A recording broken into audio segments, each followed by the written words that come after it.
학대로 아이를 숨지게 하고 그 죄를 아이 언니에게 뒤집어 씌워 사회적 공분을 일으켰던 칠곡 아동 학대 사건.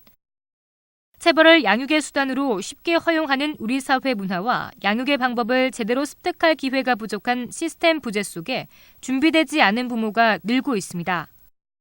아동학대 의심 신고 중 신고 의무자의 신고율은 약 30%. 주위의 무관심 속에 아이들의 상처는 커져만 갑니다. 상상도 못할 만한 예들을 당하거나 아니면 정말 저희 기준에서는 생각할 수 없는 그런 예들을 당한 아이들이 많습니다. 하지만 그렇게 지내온 아이들은 자기가 어떤 일을 당했는지 잘 모르는 경우가 많고요. 2012년 기준 서울의 아동학대 신고 건수는 약 1,500건. 하지만 학대를 막고 피해 아동의 치료를 맡아야 할 아동보호기관의 수는 턱없이 부족합니다. 서울의 아동보호 전문기관은 8곳, 상담사 수는 약 50명에 불과합니다. 아동학대 예방사업이 지역별로 큰 편차를 보이는 건 역시 문제입니다. 2005년부터 아동보호 전문기관이 지자체의 지원으로 운영되면서 관심도가 낮고 예산 규모가 적은 지자체에서는 학대 아동들이 방치되고 있습니다.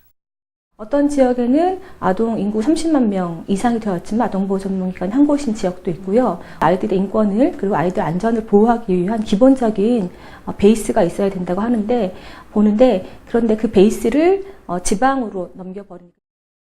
칠곡 아동학대 사건 이후 오는 9월부터 아동학대 특례법이 시행될 예정이지만 이는 학대가 발생한 후의 문제 해결에 방점이 찍혀 있어 예방 차원으론 여전히 부족하다는 것이 전문가의 입장입니다.